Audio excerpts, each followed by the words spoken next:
Assalamualaikum warahmatullahi wabarakatuh.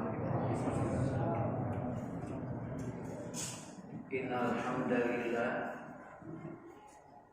nahmaduhu wa nasta'inuhu wa nastaghfiruh wa na'udzu billahi min shururi anfusina wa sayyiati a'malina. May yahdihillahu fala mudilla lahu wa may yudlilhu fala hadiyalah. Asyhadu an la ilaha illallah wahdahu la syarikalah wa asyhadu anna Muhammadan abduhu wa rasuluh. Allahumma shalli wa sallim ala nabiyyina Muhammad wa ala alihi wa sahbihi ajma'in, amma ba'd. Qala Allah Ta'ala fil Qur'anil Karim, ya ayyuhalladzina amanu taqullaha haqqa tuqatih wa la tamutunna illa wa antum muslimun. Bapak-bapak, ibu-ibu, hadirin yang dirahmati Allah, marilah kita memuji kepada Allah Subhanahu wa Ta'ala dengan mengucapkan alhamdulillah, karena kita telah dikaruniai taufik dan hidayah sehingga pada saat ini dapat hadir di rumah Allah yang sangat mulia untuk melaksanakan berbagai macam rangkaian ibadah, baik itu yang wajib maupun yang sunnah. Mudah-mudahan ibadah yang kita lakukan diterima oleh Allah Subhanahu wa Ta'ala sehingga dapat membahagiakan dan menyelamatkan kita dalam kehidupan di dunia, terutama dalam kehidupan di akhirat.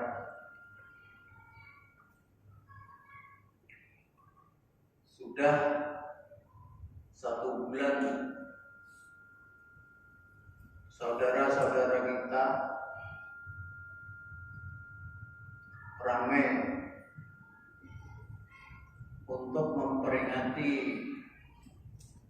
lahirnya Nabi kita Muhammad SAW. Dalam kesempatan ini saya ingin mengajak kepada bapak-bapak dan ibu-ibu serta hadirin sekalian untuk meningkatkan rasa cinta kita kepada Nabi kita Muhammad SAW. Insya Allah semua yang akan saya sampaikan nantinya akan didasari dengan dalil baik dari Al-Quran maupun dari hadis yang sahih. Dalam surah Al-Ahzab ayat 56 Allah berfirman,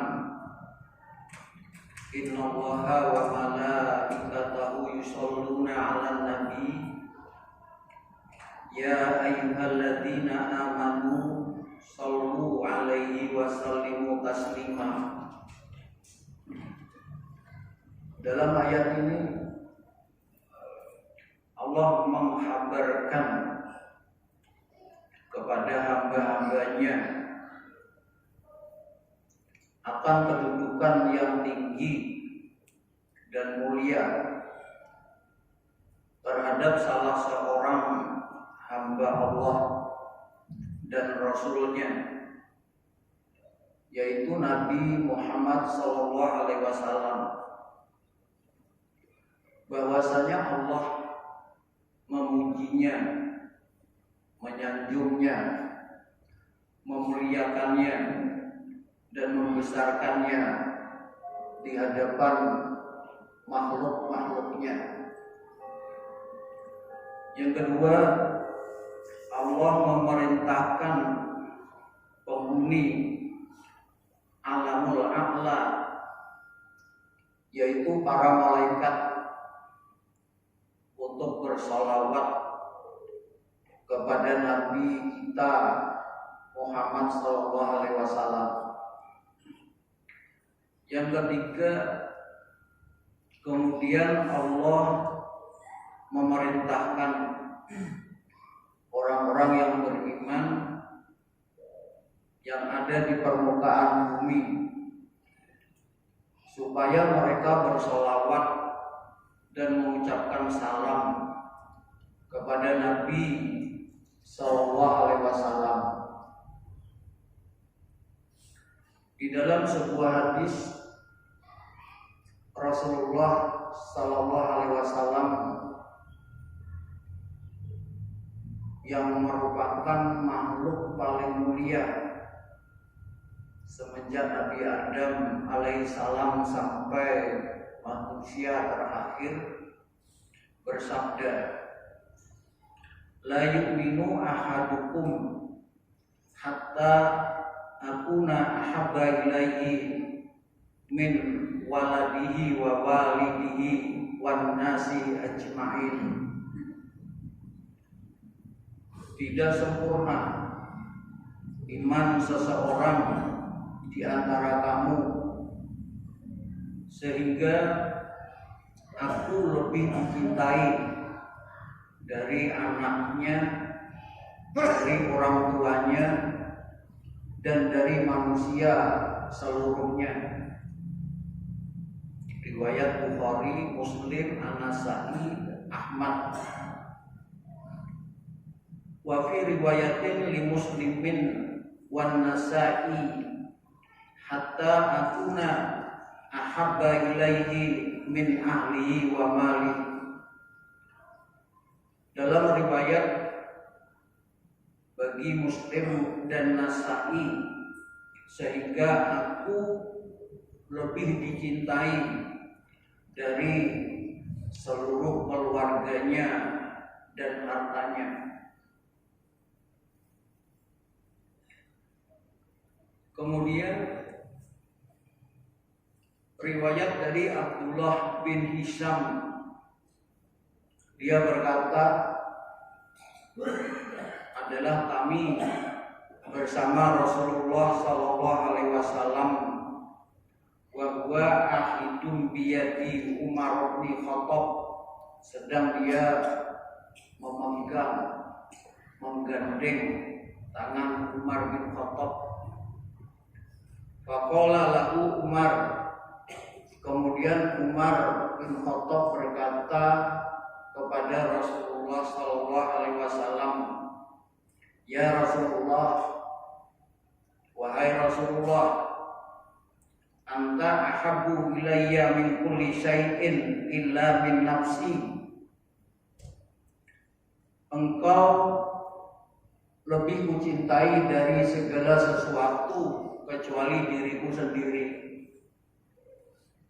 Faqala Nabi sallallahu alaihi wasallam, kemudian Nabi sallallahu alaihi wasallam berkata, la walladzi nafsi biyadihi hatta akuna ahabba ilaika min nafsik.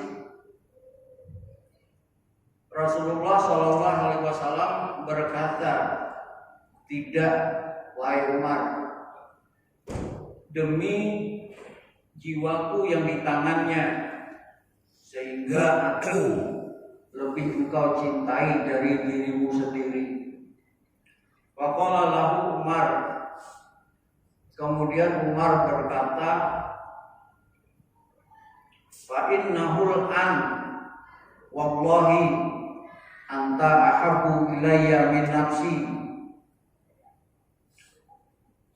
Maka sesungguhnya sekarang demi Allah wahai Rasulullah, engkau lebih kucintai dari diriku. Faqala Rasulullah sallallahu alaihi wasallam, al-an ya Umar, sekarang baru benar wahai Umar. Hadis riwayat Bukhari nomor 218.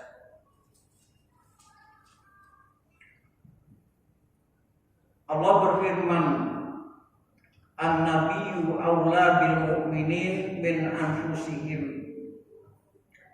Nabi itu hendaknya lebih utama bagi orang-orang mukmin dari diri mereka sendiri. Al-Ahzab ayat 6. Jadi berdasarkan ayat-ayat Al-Quran dan hadis Nabi yang sudah saya bacakan, bapak-bapak dan ibu-ibu hadirin yang dirahmati Allah dapat tahu bahwa mencintai Rasulullah SAW di atas segala-galanya itu hukumnya adalah wajib. Syihabuddin Al-Alusi rahimahullah mengatakan, Nabi SAW tidaklah memerintahkan sesuatu pada umatnya kecuali mendatangkan keselamatan bagi mereka. Allah dan Rasul memerintahkan agar kita mencintai Rasulullah di atas segala-galanya. Itu adalah jalan untuk mendatangkan keselamatan. Sebab kalau kalian mencintai diri sendiri, maka niscaya kita akan terjerumus. Sebab diri sendiri selalu mengajak kepada keburukan, mengajak untuk memuaskan hawa nafsunya. Kemudian mengapa kita harus mencintai Nabi Shallallahu Alaihi Wasallam? Jawabnya ada dua. Yang pertama berkaitan dengan sosok yang dicintai, yaitu Nabi Shallallahu Alaihi Wasallam adalah salah seorang hamba Allah yang paling mulia dan paling sempurna.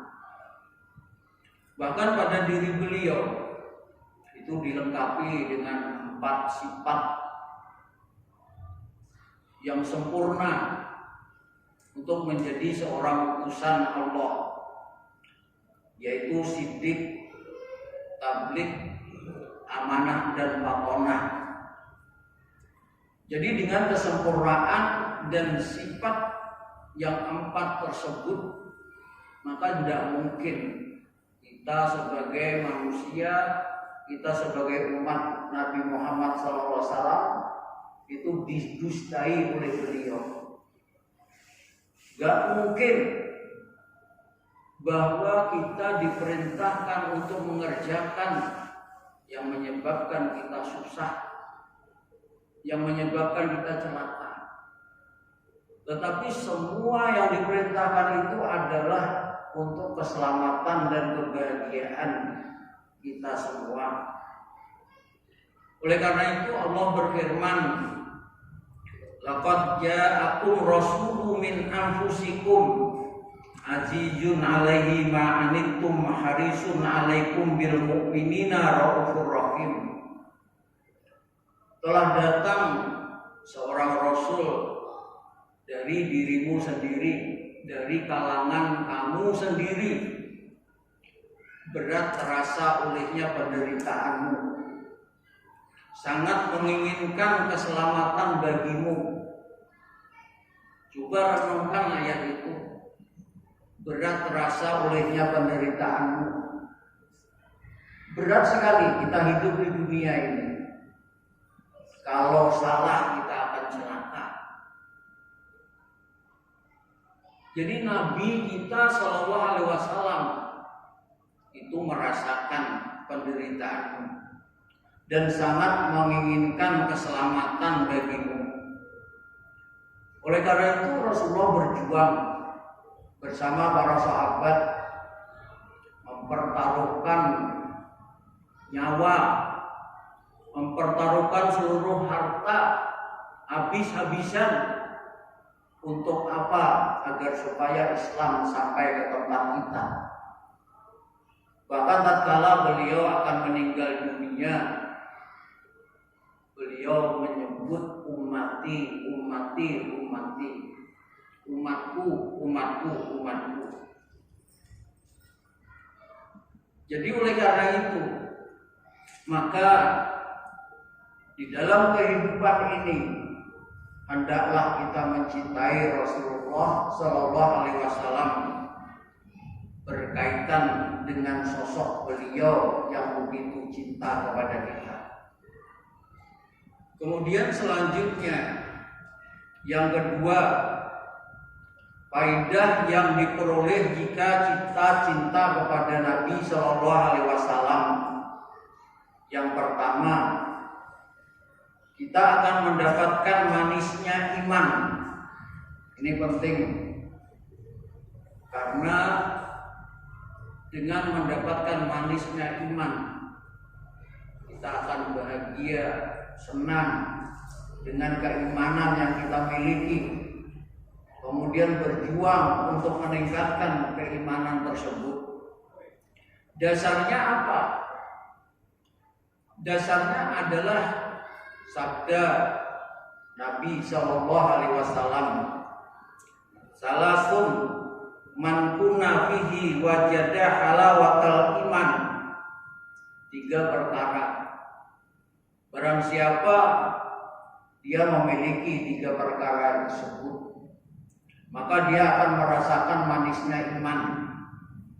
Pertama, ayyakuna Allah wa rasuluhu ahabba ilaihi mimma siwahuma. Dia menjadikan Allah, Rasulnya lebih dicintai dari selainnya. Ini. Kemudian yang kedua, wa ayyuhibba mar'a la yuhibbuhu illa lillah. Mencintai seseorang karena Allah. Mencintai istri karena Allah, mencintai suami karena Allah, mencintai anak-anak karena Allah, sehingga karena Allah itulah maka kita akan mencintai dengan benar, tidak berlebihan sehingga mengarah kepada gulu, memanjakan dan lain sebagainya. Wa ayakraha ayyuda fil kufri kama yakrahu ayyudafa finnar. Benci kembali kepada kekufuran sebagaimana benci dilemparkan dalam api.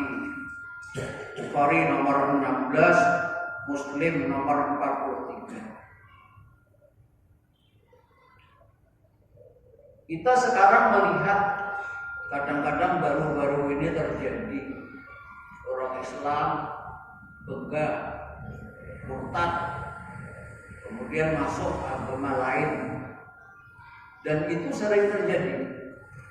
Hal yang semacam ini adalah disebabkan karena rasa cinta kepada Allah dan Rasulnya itu tidak ada.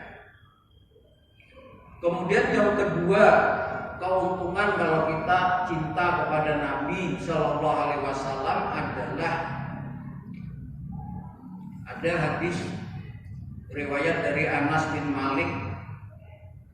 Ada seseorang bertanya kepada Rasulullah Sallallahu Alaihi Wasallam, kapan terjadinya hari kiamat?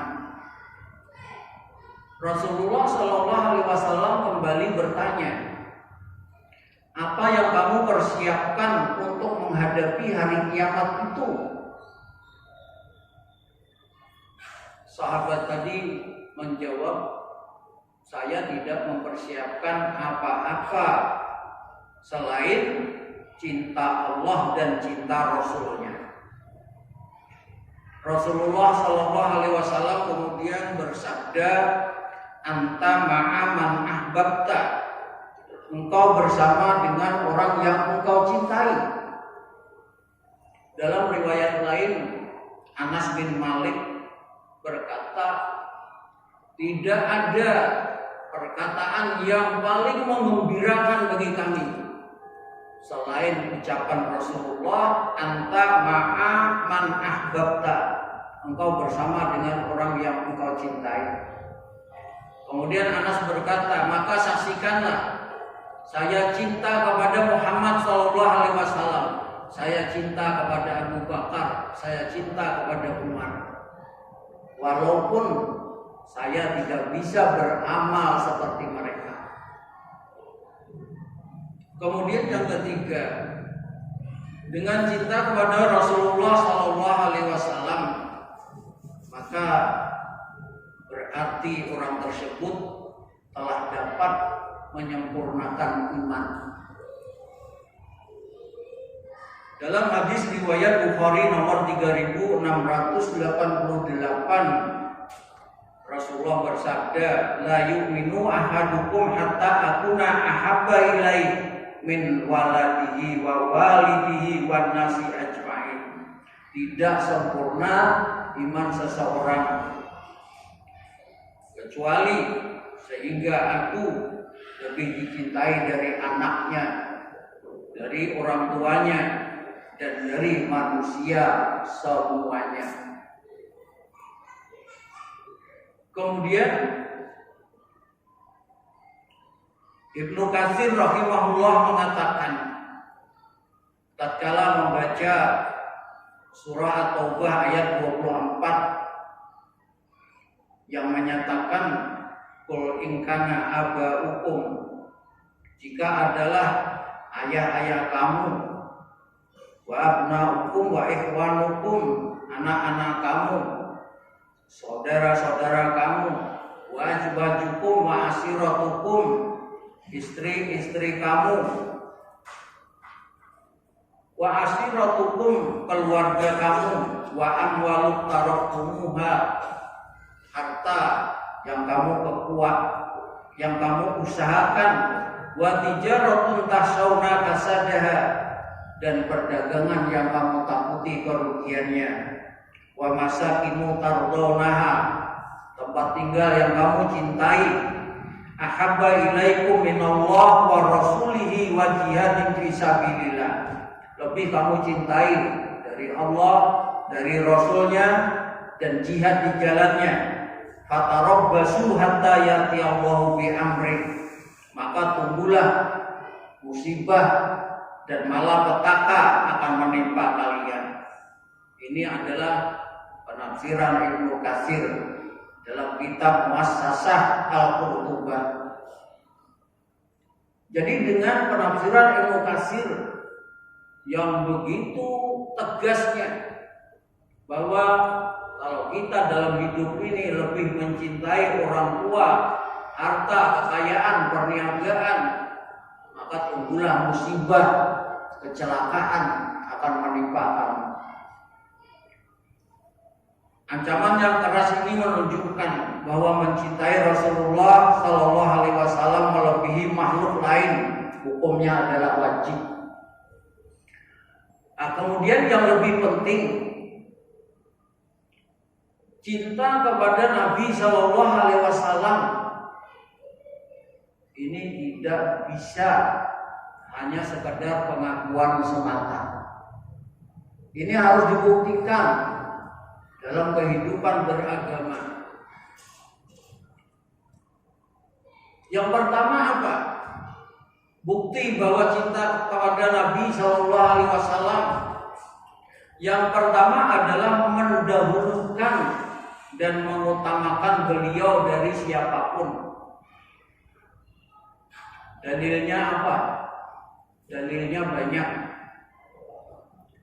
Imam As-Syafi'i rahimahullah menjelaskan, kaum muslimin telah sepakat bahwa siapa saja yang jelas baginya ajaran Rasulullah Sallallahu Alaihi Wasallam maka tidak halal baginya untuk meninggalkannya karena perkataan yang lain.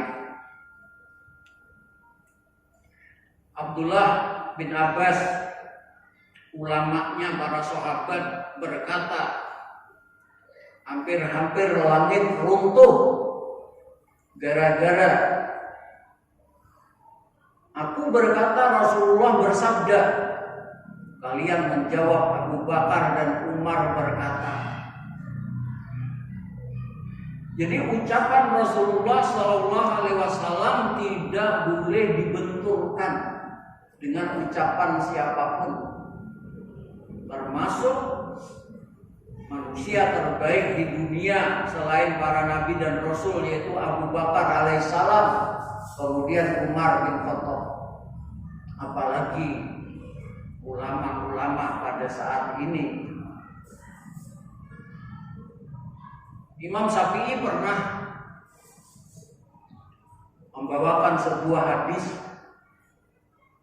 Kemudian ada muridnya yang bertanya, "Wahai Syekh, apakah engkau akan berfatwa dengan sabda Rasulullah SAW itu?"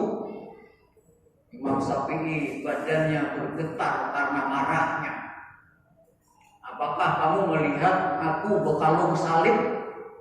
Apakah kamu melihat aku keluar dari gereja sehingga aku meriwayatkan sebuah hadis kemudian tidak menggunakan hadis tersebut?" Dalam riwayat lain dikatakan, kalau ada fatwaku yang menyelisihi sabda Rasulullah SAW, maka lemparkan fatwaku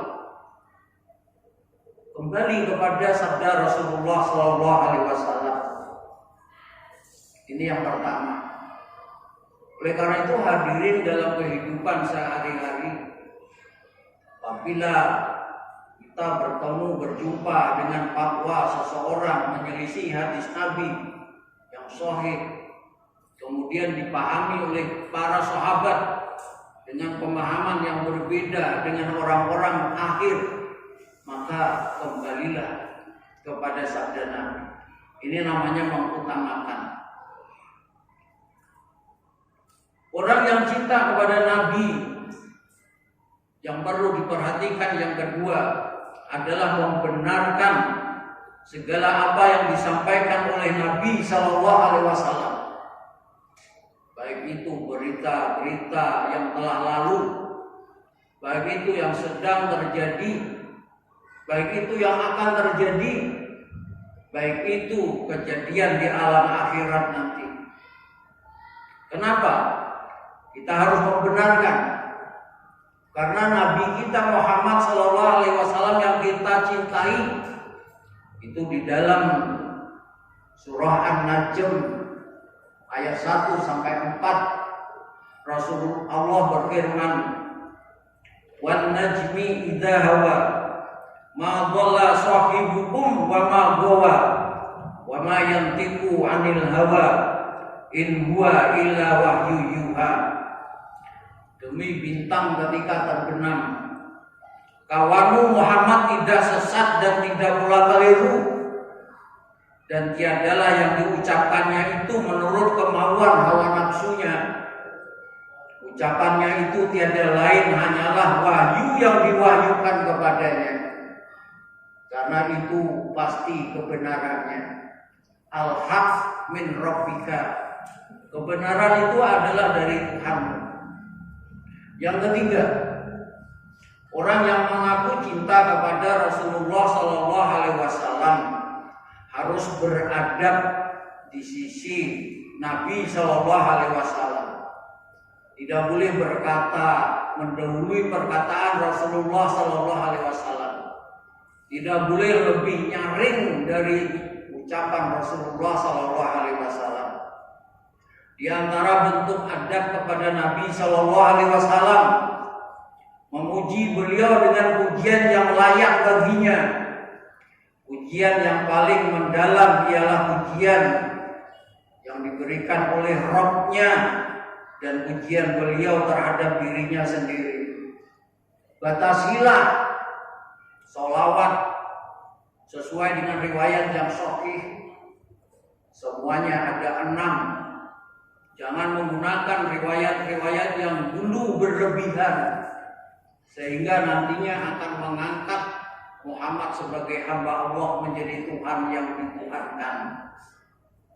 Jadi oleh karena itu Rasulullah bersabda, orang yang bakhil adalah orang yang apabila namaku disebut di sisinya, dia tidak bersalawat kepadaku. Hadis riwayat Tirmidzi nomor 3546.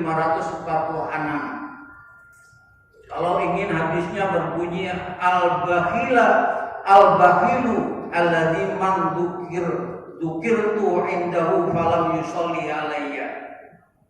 Jadi orang yang bakhil adalah orang yang apabila disebut namaku kemudian tidak berselawat di sisinya. Nah, kemudian nanti kalau dikembangkan, selawat itu merupakan amalan yang sangat utama, besar pahalanya. Bahkan ada seorang sahabat yang berkata, "Ya Rasulullah, kalau aku berdoa dengan membaca selawat 1/4," Rasulullah menjawab, "Lebih banyak lebih baik. Kalau setengah, lebih banyak lebih baik. Kalau 3/4, lebih banyak lebih baik. Kalau semuanya dengan bersalawat, apa yang kamu hajatkan akan dikabulkan." Jadi oleh karena itu salawat kepada Nabi ini salah satu bukti bahwa kita cinta kepada Nabi. Kemudian salawat itu ada yang mutlak, ada yang muqayyad. Yang muqayyad maksudnya salawat yang dibaca dalam kondisi dan keadaan yang sudah ditentukan. Umpamanya pada tahiyat awal, tahiyat akhir membaca sholawat. Ini namanya muqayyad yang terikat dengan perbuatan tertentu. Kemudian waktu masuk masjid dan keluar masjid sebelum berdoa baca sholawat, itu namanya sholawat yang muqayyad. Yang keempat dalam majlis seperti yang kita adakan pada saat ini. Yang kelima pada malam Jumat dan hari Jumat perbanyaklah membaca sholawat. Kemudian yang keenam adalah pada waktu sholat jenazah, takbir yang kedua bacalah sholawat. Yang ketujuh tatkala disebut nama Nabi Muhammad SAW, sambutlah dengan ucapan sholawat. Jadi oleh karena itu, yang kedelapan adalah sesudah selesai azan bacalah sholawat kemudian baru berdoa. Maka dipastikan kalian akan mendapatkan syafaat dalam kehidupan di akhirat nanti. Jadi di luar itu adalah sholawat yang mutlak. Silakan perbanyak membacanya kapan saja, di mana saja. Jadi ini yang ketiga. Kemudian bukti cinta kepada Nabi yang keempat adalah ittiba, mencontoh Nabi SAW. Allah berfirman, "Qul in kuntum tuhibbunallah fattabi'uni yuhibbukumullah wa yaghfir lakum dzunubakum." Jika kamu cinta kepada Allah, ikutilah aku. Niscaya Allah akan cinta kepadamu dan mengampuni dosa-dosa kamu. Jadi oleh karena itu, dalam kehidupan beragama kita diperintahkan untuk selalu mengikuti Rasulullah. Karena apa yang disampaikan oleh Rasulullah itulah yang disebut dengan agama. Ibnu Mas'ud radhiyallahu anhu berkata, ikutilah petunjuk Nabi, jangan membuat bid'ah, karena ajaran Nabi itu sudah cukup bagi kalian. Semua amalan yang tanpa tuntunan Nabi itu adalah perbuatan yang salah. At-Tabari dalam Mu'jam Al-Kabir nomor 8770. Bunyi riwayat itu berkata, "Attabi'u wa la tattabi'u faqad kufitum kullu bid'atin dhalalah. Ikutilah petunjuk Nabi sallallahu alaihi wasallam. Ini adalah ucapan Ibnu Mas'ud, salah satu ulama pada zaman sahabat Nabi sallallahu alaihi wasallam. Kemudian kita lanjutkan untuk mempersingkat waktu. Yang kelima, orang yang cinta kepada Nabi sallallahu alaihi wasallam dalam kehidupan beragama wajib berhakim kepada ajaran Nabi sallallahu alaihi wasallam. Ini merupakan prinsip cinta dan ittiba.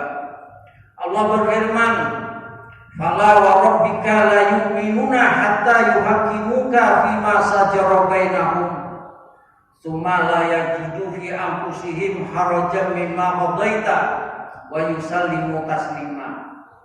Maka demi Tuhanmu, ingat, ini sumpah, maka demi Tuhanmu mereka tidak beriman hingga mereka menjadikan kamu hakim terhadap perkara yang mereka perselisihkan. Kemudian mereka tidak merasa dalam hati mereka suatu keberatan terhadap putusan yang kamu berikan, dan mereka menerima dengan sepenuhnya. Surah An-Nisa ayat 65. Jadi dalam kehidupan sehari-hari dalam beragama, kadang-kadang banyak alasan tatkala Nabi Muhammad SAW menyampaikan sesuatu yang menjadi rujukan bagi kita, kemudian macam-macam alasan dengan rasa berat. Jadi oleh karena itu Ibnu Taimiyah menjelaskan dengan perkataan dia tidak beriman. Fala wa rabbika la yu'minuna, demi Tuhanmu mereka tidak beriman. Jadi hingga mereka menjadikan kamu hakim terhadap perkara yang mereka perselisihkan. Kemudian yang keenam adalah bukti cinta kepada Rasulullah sallallahu alaihi wasallam, membela Rasulullah sallallahu alaihi wasallam. Bentuk pembelaan kepada beliau mengharuskan beberapa hal. Di antaranya pernah terjadi dalam perang Uhud, tatkala umat Islam terdesak, maka ada seorang sahabat bernama Anas bin Nadhr. Kemudian dia maju membela Rasulullah sallallahu alaihi wasallam sehingga syahid. Setelah diperiksa jasadnya, gak ada yang dapat mengetahuinya kecuali adik perempuannya melalui jari telunjuknya. Setelah dihitung ternyata sabatan bekas padang itu sebanyak 87 sabetan pedang dan tombak. Awaknya hancur. Untuk membela Rasulullah SAW, melindungi, menjadikan dirinya sebagai tameng. Ini bukti. Kemudian bukti cinta yang lain adalah membela para sahabat Nabi SAW, sahabat Nabi radhiyallahu anhum. Rasulullah bersabda, "La tasubbu ashabi." Jangan kalian menghina sahabatku. Kalian berinfak dengan emas sebesar gunung Uhud tidak bisa menyamai infaknya para sahabatku walaupun segenggam tepung. Jadi ini karena dilakukan di masa-masa awal perjuangan umat Islam.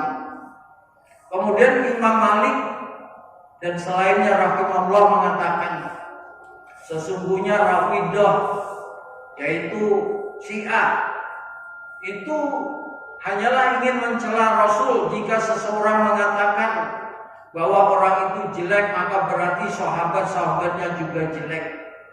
Oleh karena itu dia orang-orang Rafidah yang ekstrim. Ada yang berani mengatakan Umar bin Khattab masuk neraka, Abu Bakar masuk neraka, Aisyah radhiyallahu anhu kekal di dalam neraka.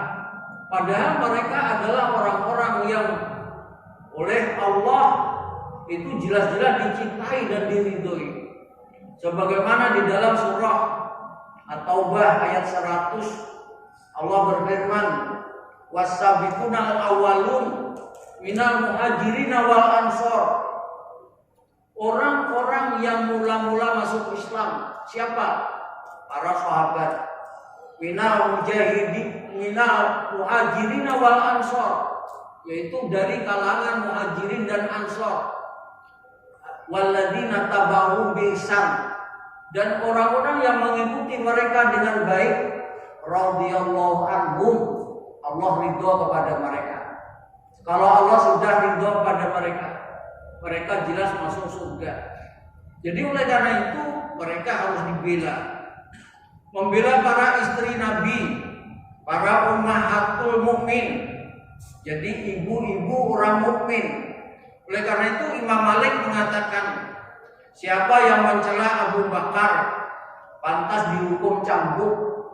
Siapa yang mencela Aisyah maka hukumannya adalah dibunuh. Kemudian ada orang yang bertanya, mengapa bisa demikian? Abu Bakar menjawab, Imam Malik menjawab, barang siapa mencela mereka, maka ia telah mencela Al-Quran. Allah Ta'ala berfirman, ya'idukumullahu an ta'udu limislihi abadan in kuntum mu'minin. Allah memperingatkan kamu agar jangan kembali memperbuat seperti itu selama-lamanya jika kamu orang-orang yang beriman. An-Nur ayat 17. Memperbuat seperti itu bagaimana? Yaitu memfitnah Aisyah. Aisyah orang suci yang oleh Allah dijamin masuk surga, itu difitnah. Katanya dia berbuat selingkuh dengan seorang sahabat yang lain. Fitnah ini dihembuskan oleh tokoh-tokoh munafik yang ada di kota Madinah. Kemudian yang ketujuh, membela ajaran sunnah Nabi Muhammad SAW. Yang kedelapan, menyebarkan ajaran Nabi SAW. Ya, kemudian semuanya itu dilakukan dan jangan sampai kita berbuat bid'ah. Mudah-mudahan apa yang saya sampaikan bermanfaat bagi kita. Kalau ada salah dan khilaf itu dari diri saya sendiri. Subhanallah wa bihamdika, la ilaha illa anta, astaghfiruka wa atubu ilaik. Assalamualaikum warahmatullahi wabarakatuh.